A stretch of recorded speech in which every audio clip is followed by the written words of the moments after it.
Welcome to my vlog again. So for today's video ay meron na naman tayong i-review ng product. So tagal-tagal ko nang hindi naka-upload ng video guys. So for today, ipapakita ko sa inyo kung ano yung product na bago ko lang nabili, no? And nabili ko to sa Shopee ng murang-mura. So right now, I will reveal kung anong product ito. So, actually, I think alam niyo tong lahat kung ano yung product na to, no? Kasi mismo sa TikTok, pwede niyo din siyang mabili, or sa Shopee, meron din, sa Lazada, no? So, makikita niyo siya through online lang. No? Isa to siyang sikat. I mean, hindi naman talaga ganun ka-famous, pero matatawag ko siyang sikat dahil may isang influencer din na nagre-review nitong product na ito, and doon ako bumili sa kanya. So nakalimutan ko lang kung sino yung influencer na yun, but she's also a famous, no, sa TikTok. So right now I will reveal what is this product. Okay, no, so this is the Tattoo Lip Tint, no. I think familiar kayong lahat dito. This is the Tattoo Lip Tint. No, I got the red one. So dito sa camera, medyo brownish yung kulay niya. But in person, it is very red, no. So as you can see, no, kung ano yung nakikita sa lips ko, ito yung kulay na to. Kasi ito yung ginamit ko right now na kulay ng lipstick. So actually, may dalawa akong ganito. And yung isang kulay ay brown. So talagang magkaiba sila ng kulay. This is the brown shade and the red shade. Nakalimutan ko kung ano talaga yung pangalan ng lipstick na to, no?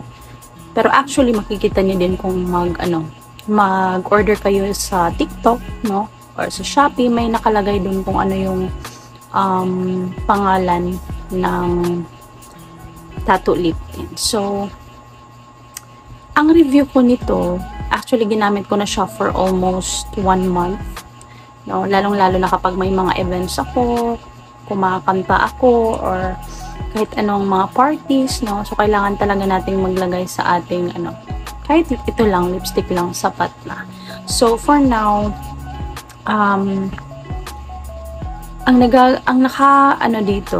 naka-nice dito is it's a long-lasting lipstick, no? Hindi kagaya ng ibang lipstick na mabibili natin online na ang bilis-bilis lang matanggal. So, it's just observe my lips. Ito yung ginamit ko sa lips ko. Itong red na kulay, no? Naglagay ako nito ng ilang mga segundo pa lang, and look at that. Oh, hindi siya madaling mawala sa lips mo. Unlike other brands na ang dali-dali niya lang mawala sa lips mo. So, let's try. Ito yung kanyang no? So, thin lang siya. Pwede na siyang it's a very handy lang na lipstick. Pwede na siyang ilagay kung saan-saan, kahit maliit yung bag nyo, pwede na siyang pwede na siyang dalhin kahit saan. So, let's try this. And also, let's try the brown one. Actually, I super like this, guys. Nakaka-blooming siya. Diba? Super nice. And also, it's a long-lasting. And, ang pinaka nagustuhan ko sa kanya is, talagang napakamura niya. Nakakalimutan ko lang kung magkano yung price niya, but napakamura niya lang talaga, guys. As in. And it's so worth it. Magagamit niya siya kahit saan. No? Kasi nag-a-add ng attraction yung lips. So, dapat presentable yung lips natin, diba? So, try this Says Lady. So, ilagay ko lang dyan sa ibaba. No? Maghanap ako ng anong tawag doon, store na sila nito. Ilagay ko dyan sa baba yung picture niya at saka yung iba't ibang shades niya. Kasi dalawa lang yung shades na nabili ko. Actually, may maraming ano siya. May marami pa siyang shades na kung mayroon kayong gustong kulay, no? So, yun yung pipiliin nyo. Madami siyang shades, guys. Makakapili kayo nito. So, this is the red one. Na-try ko na. Ito yung nasa lips ko, no? And I can say na 100% talaga. Sobrang ganda. Pati yung kulay niya. So, yan. It's a very nice lipstick. Nakaka-blue. Cheers. Sa lights lang pala.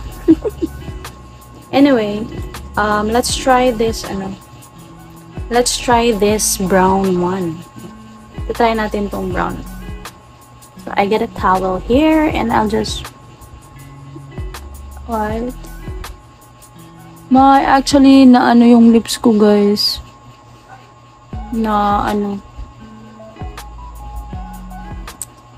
So, sobrang dry kasi ng lips ko.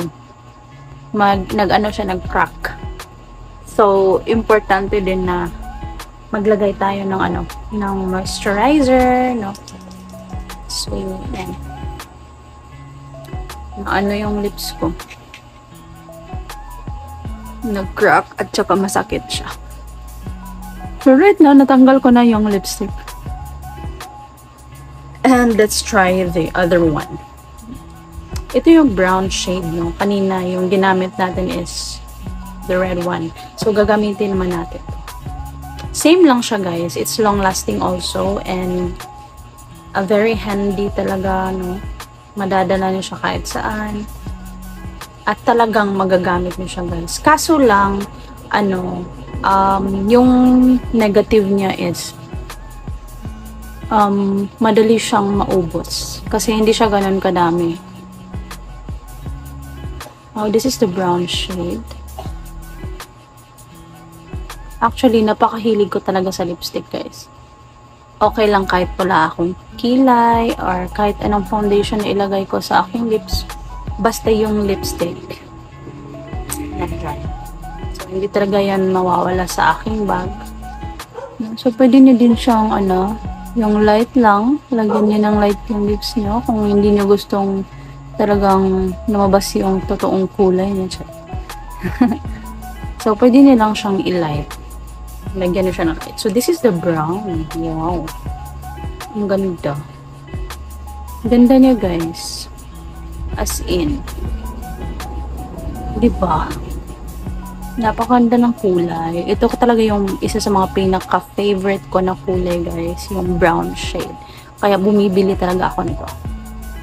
Kasi yan? Perfect din siya sa skin tone ko.